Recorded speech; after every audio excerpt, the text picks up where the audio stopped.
DIC. DIC, also known as disseminated intravascular coagulation.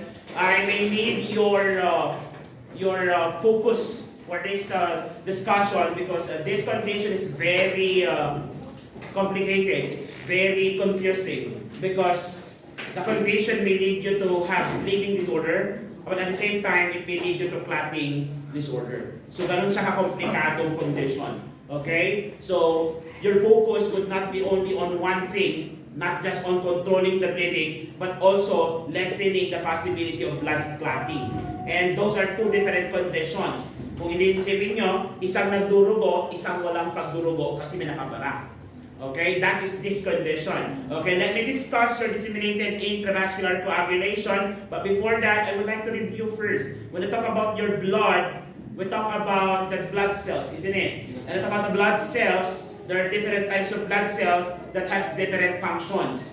If you can still remember, RBC or red blood cell is related to what? Oxygenation, while WBC is related to your infection control. Tama po ba? Yes. And we have your platelet, which is your thrombocyte, related to your clotting. So, the more platelet that you have, okay, the more prone you develop clotting conditions. Okay? You may develop stroke, myocardial infarction, or acute kidney failure. Kapag naman mababa or if there is a decreased level of your platelet, it will lead to bleeding condition. And those things, those two can happen with this patient. Okay, that's why it's very complicated. But I'm trying to explain it the easiest way possible as I can. Okay, within at least 20 to 25 minutes. Okay, for 5 slides if not mistaken. Okay, let me start by defining. So, disseminated intravascular coagulation is a condition wherein it is an acquired disorder of blood clotting in which the fibrinogen level falls below the effective limits. Okay, an acquired disorder of blood clotting in which the fibrinogen level falls below the effective limit. Pag sinabi natin fibrinogen, this is a form of protein that binds together. Okay, to form a clot. Okay, to form a clot. So, this condition becomes abnormal, okay, because the blood clotting throughout the body's blood vessels causes, okay, the bleeding. Why is that, sir? This is what is happening, okay? Imagine, like for example, this commonly happens with your capillaries. When you say capillaries, the small blood vessels. Like for example, I have an abnormal clotting on two parts of my organ. Let's say the liver and the spleen. So I have a condition there that causes now the platelet to go into these two organs. So majority of the platelet goes into the organs. So majority of it will go in a particular injury site. The thing is, it will cause less clotting factor in other parts of the body. So imagine yun, nandito ang injury sa isang location. So what the body did is that all the platelets goes into that particular area and start clotting. However, because of that response, lesser clotting factor or platelet is left in the other parts of the area. If there is a lesser clotting factor left in other parts of the area, what will be the complication? Bleeding. Because there is a part of my body that creates an abnormal clotting factor, it gets all the available platelet all throughout the body that makes the other part to have less clotting factor that leads into bleeding. So in layman's, okay, if I might just explain it in Tagalog, okay? So, sira ang liver, sira ang atay, kaya nagkaroon ako ng clotting formation. The thing is, because of the abnormality caused by this condition in the small capillaries, all the clotting factor goes into that particular organ. What will be the effect? There will be a lesser clotting factor in other parts. Example, pag nandito ang problema, lahat ng platelet ko pupunta sa aking kaliwang kamay. Naubusan naman ang aking kanan. Ang kaliwang kamay ko nagkakaroon ng clotting formation. May pagbabara ng ugat. While ang kanang kamay ko, natakoy naman ng pagduro, kasi kulang na ako ng platelets. Saan siya napunta? Nandito. Clear tayo? So it goes to the particular part of the body that causes now lesser platelet on the other parts or to the rest of the body. Are we clear? Yes, that causes now the bleeding. So you see how complicated the condition is? Okay? Yung condition na nag-cause ng clot is the same condition that causes the bleeding. Sa ibang part nga lang ng katawan. That's the simplest way you can understand that. Okay? Again, it can happen to the different parts of the body, specifically with small blood vessels. If it happens in the one particular part of the body, then the rest of the body is prone to develop now bleeding. While this particular part or organ will promote now clotting formation. Are we clear? Are we clear? Yes, so DIC when occurs, there's a stream bleeding and so many platelets and fibrin goes to the general circulation and rush to the site that there is not enough left in the rest of the body that causes the bleeding. Are we clear with the explanation? Yes, so basically that's how DIC works. Now, what are the possible risk factors? The exact cause is unknown. However, there are several factors that leads into this. Number one, if there's presence of injury. Okay? Unknown po ito. Okay? Unknown. Kaso nga lang, pwedeng mag-lead into this. Okay? So, injury. Next, premature separation of the placenta.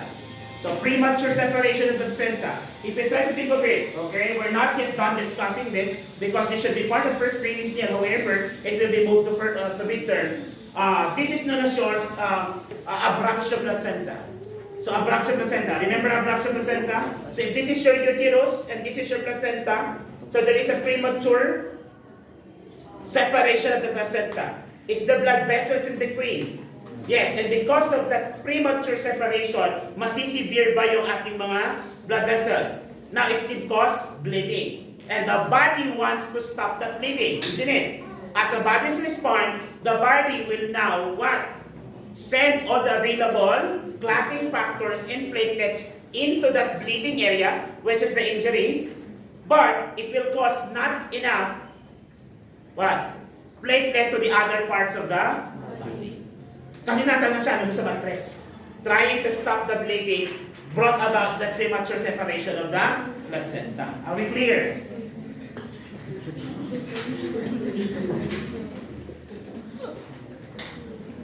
Next, okay, pregnancy-induced hypertension. Same thing is true.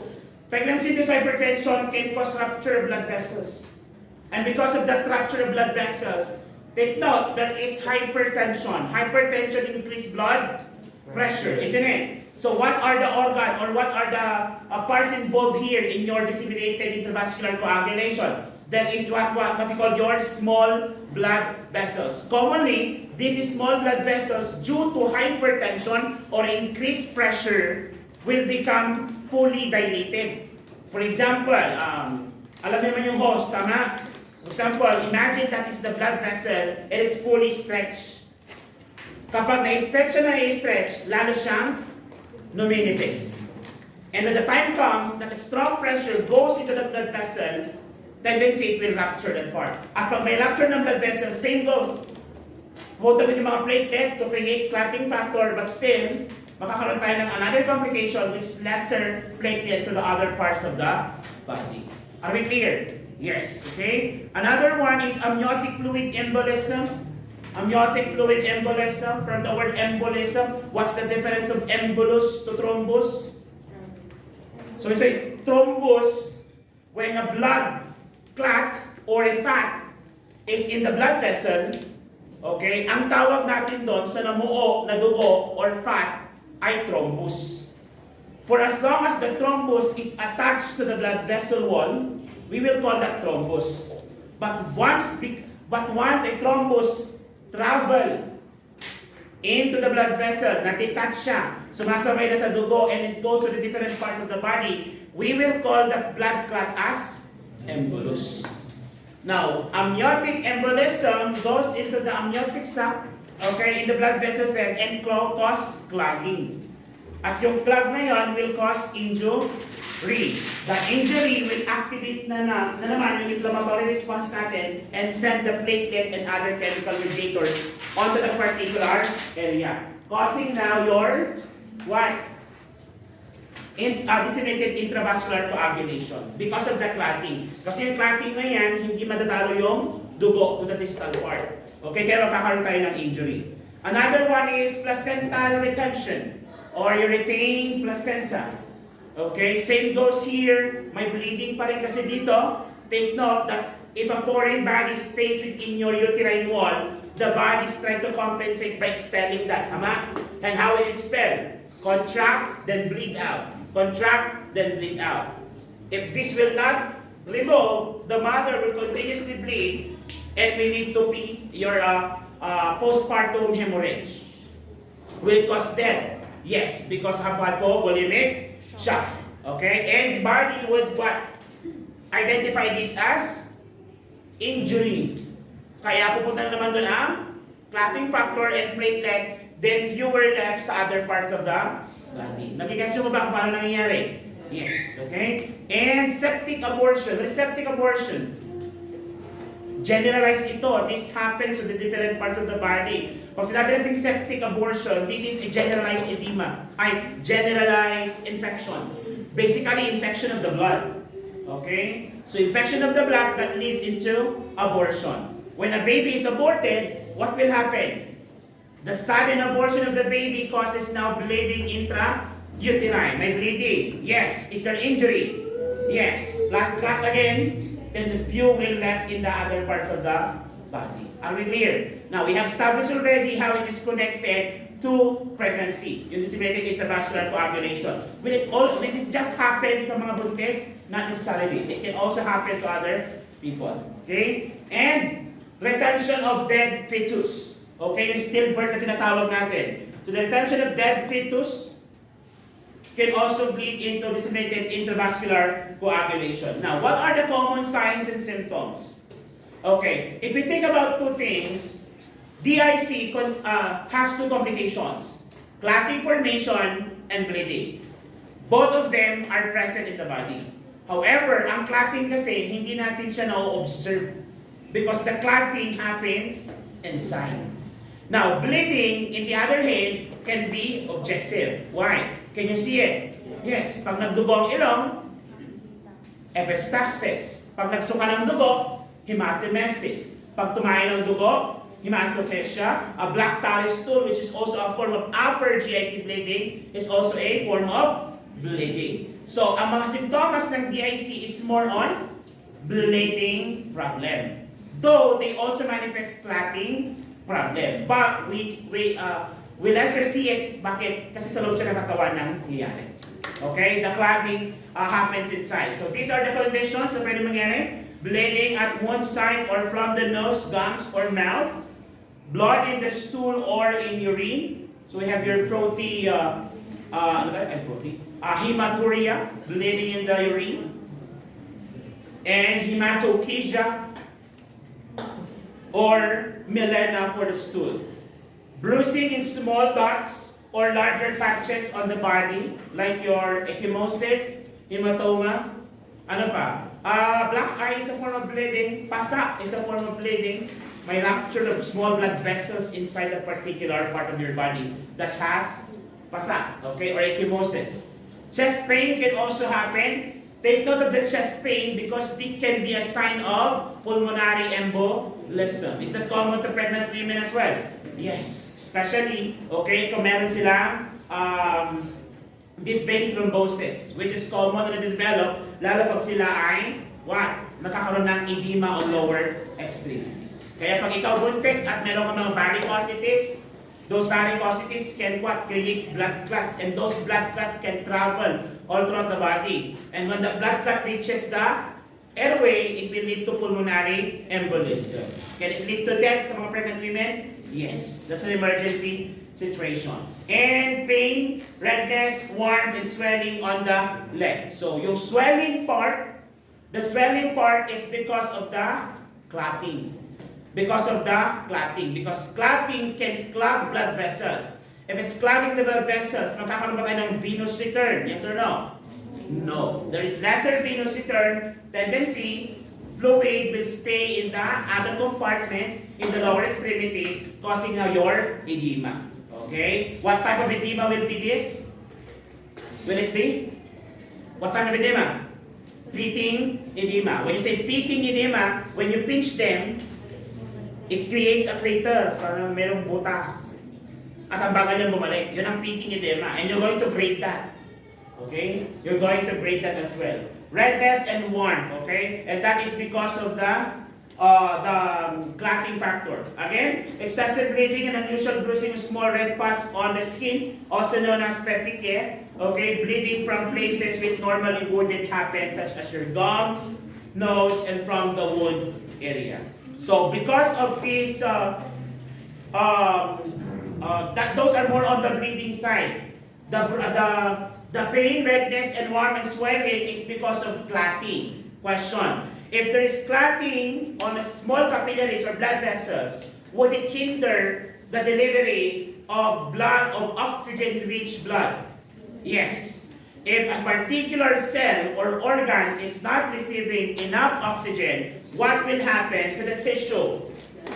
It will develop hypoxia, decreased oxygenation in the tissue or cells. If it's not treated, it will lead to necrosis. If it happens to the different parts of the body, we're considering now multiple organ, this condition may lead to multiple organ failure. Like for example, if it happens in the kidney is no longer receiving enough oxygen. Why? Because there is clog, because of the clot in the blood vessel that delivers oxygen to the kidney, it may lead to acute renal failure. Diyan na papasok yung 3 types of acute renal failure, which is your pre-renal, intrarenal, and post-renal. So what condition is that? If the blood vessel that delivers oxygen to your kidney is blocked, it's no longer delivering the blood into your kidney that causes now that kidney failure. What is that? Is that pre-renal, intra, or post-renal? Pre. Because the condition or the root cause happens prior your kidney. Clear tayo? Are we clear? Yes. Okay. You'll discuss more on that pagdating natin sa conditions ng mga bata.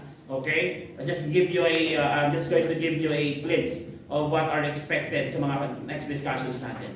Now, based on the manifestations, what are the therapeutic management? These are the management, okay? First is to manage the underlying cause. If there is injury, if there's placenta, retained placenta, if there is a PIH, kung ano may mga risk factors na discuss natin kanina, all we have to do is to manage them. Because that is what causing the injury. And that injury is the one that causes now the shift of all platelets or clotting factor on one side. Putting now the body at danger because there is lesser platelet in the different parts of the body. So if you're going to manage the particular cause, then eventually all the side effect or complication will also be managed. So yung number 1 priority natin. So kung maghahanap kayo dun sa choices, number 1 priority is to manage the underlying cause. Are we clear? Yes. Okay? Now, if the underlying cause is not, is not observed or it's not yet confirmed, then you have to manage the presenting signs and symptoms for it not to go to further complication. So if there's bleeding, stop the bleeding for it not to lead to shock. Yun ang ibig sabihin nun. If there is multi-organ failure because of multi-organ clotting blockage, then you have to give something that would dissolve that blockage. Doon papasok yung ating mga pharmacologic treatment which we will be discussing later on. Okay? Kaya later on, I was about to send a video last night about clotting medications. Okay? Considering na nag-pharma kayo last time, hindi ko tinuloy. Kasi I want to analyze kung natatandaan pa ba nila. Ngayon, based on my questions later on, if you're unable to answer the questions that I'm asking based on the medications, then I think you have to go back again to your pharmacology. thorough review. Okay, I might be sending that video as well. Kasi nga, it's all related to the pharmacology that we have discussed last semester. That's why you should not forget that. Okay? Next, promoting effective gas exchange, especially if there's already, if there's already pulmonary complications. Okay? In this way, promoting effective gas exchange, what should be the best position of the mother? If the mother is pregnant or if the patient is pregnant, still upright position pa rin yan, upright. But if there is changes doon sa fetal heart tone, then you might want to position the mother in left side lying. Yeah. But never position the mother in flat. Why? It will lead into what complication?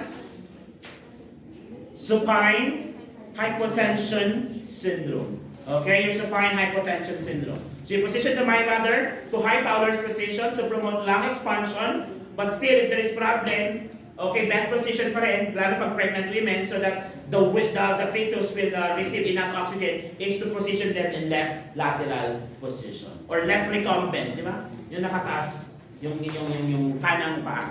Okay, while on flex position. Enhancing tissue perfusion. Okay? Enhancing tissue perfusion. What does it mean? If there is edema, do you think that is circulatory problem? Yes or no? Yes. What possible nursing diagnosis is applicable? If there is edema. Poor peripheral circulation. Ano yun? Impaired tissue perfusion. Okay? Pag may edema, may impaired tissue perfusion. Now, you have to what? Manage that as well. So if there is edema, to promote a good tissue perfusion and promote venous return, what should you do to the body part that is inflamed? Elevate or lower than the heart? Elevate, so that it will promote venous return. Because if you're going to position lower than the heart, full of gravity, mas mababa siya, o hindi siya babalik. Okay, mas mahirapan siyang makabalik. Can it lead later on to possible cardiac failure? Yes, if not, manage. Okay? Preventing bleeding and risk for injury. Preventing bleeding for risk and risk for injury. Okay, the more injury that the person will develop, okay, the more condition that may lead to the IC.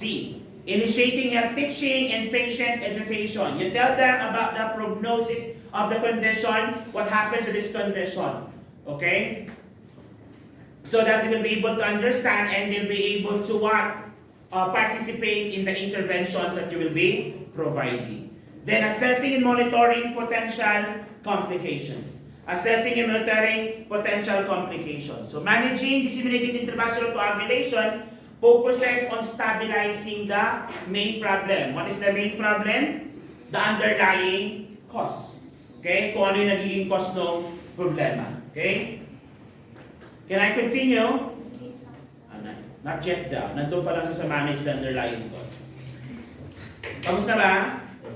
Okay, let me continue. So therapeutic management still, as I mentioned earlier, you can administer medications and ask pharmacologic support. Okay? Is there blood clotting? Yes, specifically sa other parts ng katawan. Tama ba? Yes. So if there's blood clotting, should you prevent that clot to happen? Yes or no? Yes. Kasi yun yung nagiging cause ng bleeding. Because if you prevent that to happen, okay? So if you prevent that to happen, it will prevent naman yung pooling of platelets into that particular injury site. Okay? So if it's inside the body, okay, pwede magbigay ng blood thinners. Okay, example ng blood thinners, heparin. Heparin, warfarin. So kapag short-acting heparin, yun yung mga ginagamit natin immediate. But if it's for maintenance and long-acting, we're going to give warfarin. What is the other name for warfarin? Coumadin. Thank you very much, sir. Coumadin, okay? So other name for warfarin is Coumadin. Take note, when you develop heparin toxicity, Yes, pag nasobrahan mo naman ito, pwede ka mag-develop ng heparin toxicity. Side effect, profuse bleeding. Question, is there an antidote? What is the antidote for heparin toxicity? Ano ulit? Protamine sulfate. Very good. That is for short term. Pero pag long term, we have your coma, also known as warfarin. Is there such thing as warfarin toxicity? Yes. What is the antidote? Vitamin K or your aquamifeton or phytomenadione. Okay? Phytomenadione. Okay? Mukhang kukunti lang nakaalala ng discussion nila last semester. Okay? So please remember that because you will be handling types of patient na ganyan sa area. Okay? Next, you're also going to give anti-thrombin 3 concentration for severe cases. So anti-thrombin. Anti-thrombin. Thrombin is clot. Anti-clot. Parehas ba sa warfarin? Tsaka si heparin? Yes. Okay. Blood thinners. Ang blood thinners prevents clotting. Kaya niyo bang mag-dissolve ng clot? Yes or no? Ulit. Analyze. Heparin. Blood thinners. Main function, anticoagulation. It prevents clotting. Question, can it dissolve clot? No. Kasi anticoagulant. It prevents it to happen. Pero, if there is already clotting problem, you will give a drug that dissolve clots. Ang tawag natin sa mga yon, fibrinolytics. Fibrinolytics dissolve. Fibrinolytics, anti-thrombin. Anti-kalaban, thrombin clot, anti-clot. So, these are the medications that will dissolve the clot. So, if there is already a clot, anti-thrombin. If you prevent the formation of clot, anticoagulant drugs. Are we clear? Okay, very basic yan ha. So yan, epsilon aminocaproic acid or your amicar, also an antifibrinolytic drugs. And we also have your hirudin or your thrombin inhibitors. Para sa rin si heparin. And platelet transfusion is also necessary. Platelet transfusion is also necessary. Why? Because there is what? Depletion of platelets of the other parts of the body. Okay, is this a form of blood transfusion? Yes, specifically nga lang, we are just transfusing the platelet. Or, we can naman fresh frozen plasma. Ano fresh frozen plasma? That's the water part of the blood. Ano yung solid part niya? Blood cells. Okay? So, pag kulang na ng plasma, yan, fresh frozen plasma. We're almost done. Can I proceed? Not yet. Asan ka na? Heparin. Very good.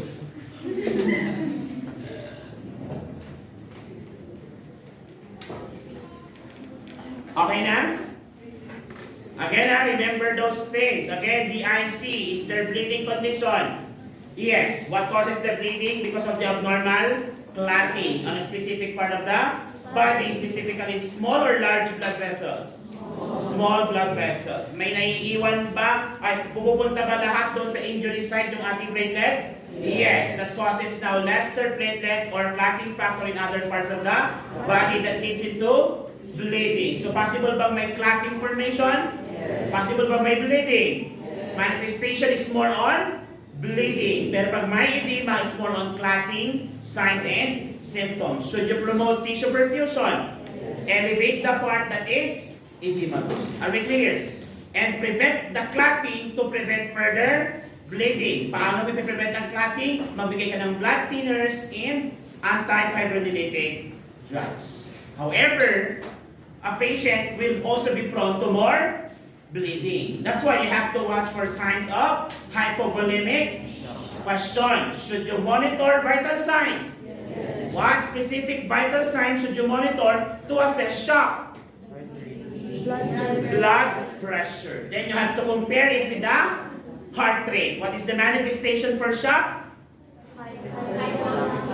Are we clear? Yes, you're hypo-tachy-tachy. But if you were asked to monitor for hypovolemic shock, what important vital signs should be monitored? Blood pressure. Are we clear?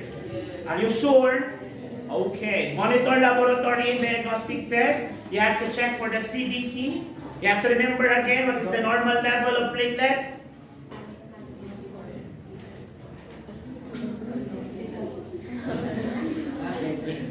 Platelet. 150 to 400 or 450,000 mex per liter. Cubic millimeter. Yan. Huwag niyo makalimutan, okay? And CBC included na rin dyan yung level ng RBC. For the level of RBC, you have to take note kung meron siyang within 3.5 to 5 million per cubic millimeter. Are we clear? Yes. Check mo yan sa CBC. You also check your coagulation profile, okay? Coagulation profile, your PT and PTT. What does PT means? Anong pregnancy test? Coagulation profile, PT. Pro? Sino? Sino na? Prothrombin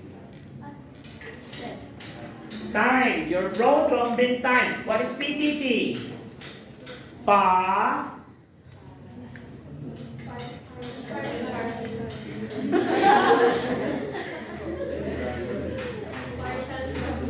Pakilakas. Very good. Partial thromboplastin time, okay? Partial thromboplastin time. We commonly check this whenever we give heparin and other antifibrinolytic or blood thinners. Okay, pag sinabi natin blood thinners, it prevents coagulation. Okay, so pag nag-take ka ng heparin, nag-take ka ng Coumadin, lagi natin sinecheck ang coagulation profile. Okay, ano ulit ang PT? Prothrombin time. What is PTT? Partial thromboplastin time. May specific time yan na i-monitor mo. Okay? I'm going to send you a video regarding that. Para naman ma-recall nyo ang inyong drugs. Okay? You also give your fibrinogen level, same thing, coagulation factor ito. Isa sa kalating factor natin katawan made up of protein. You also need to check for liver and renal function test. Why do we need to check for liver? Aside from the clotting factor which is vitamin K, what else? Yun nga, bleeding. To check for liver damage, isn't it? Para ma-check natin kung may liver damage kasi maraming microvessels dyan. Okay, plus the clotting factor because vitamin K also helps in the clotting formation. Okay, what test should we get if you want to check for liver function test? We discussed that. Pate. APT, ALT, also known as SGPT, SGOT.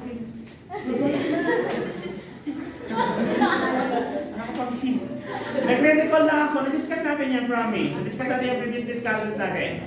Okay, SGPT, SGOT, or ALT, or APT. Di ba?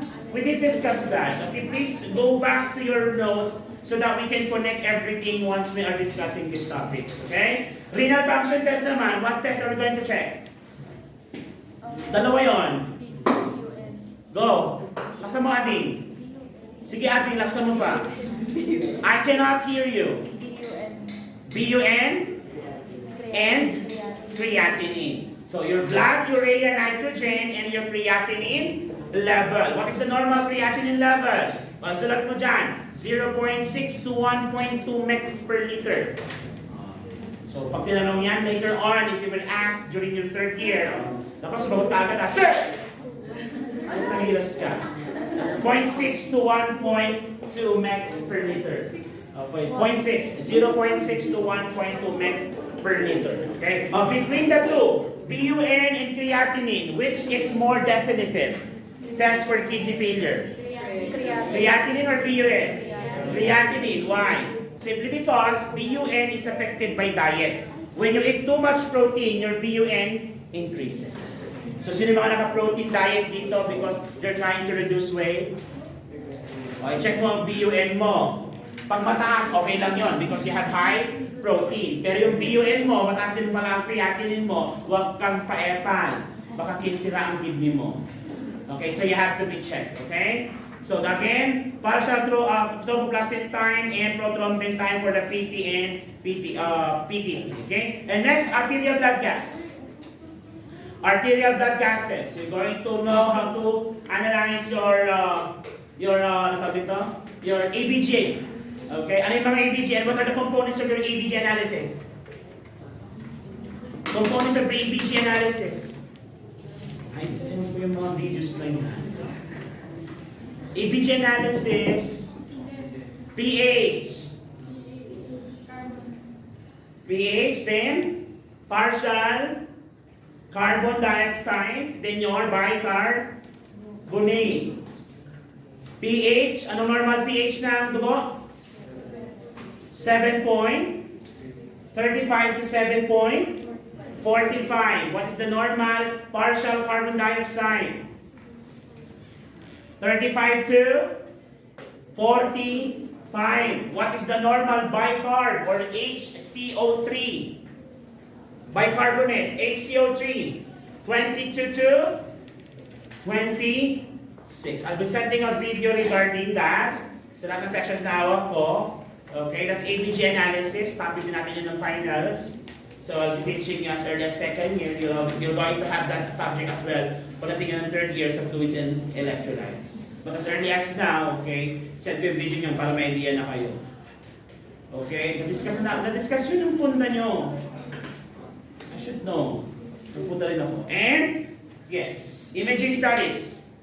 Okay, so for the imaging studies, depending on the parts that is affected, can be ultrasound, can be an X-ray, can be an MRI, it can be a CT scan.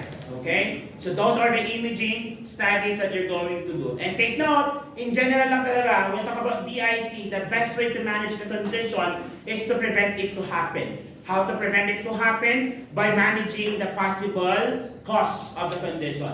Hindi tayo? Which is the causes that I have discussed later on. Most of them are related to pregnancy, such as your PIH, retained placenta, retained fetuses, part of the placenta is there, okay, injury, and PIH or pregnancy-induced hypertension. If you prevent that to happen, the platelet would remain distributed in all other parts of the body. It will be clotting formation, so magkakaroon tayo ng balance between the distribution of platelet all throughout the body. But if it occurs, pwede magkaroon ng clotting on a specific part of the body and at the same time bleeding the rest of the body parts. Are we clear? So the management is symptomatic. If the symptoms is about bleeding, then you have to prevent bleeding. If the symptoms is about edema, then that's tissue perfusion. You have to manage your tissue perfusion. Are we clear? Yes. Do you have any questions? Clarifications? I sure hope so. Please rewatch this video again. I want you to remember all of this because this will not only help you during our class and during our exam, but also help you during your third year.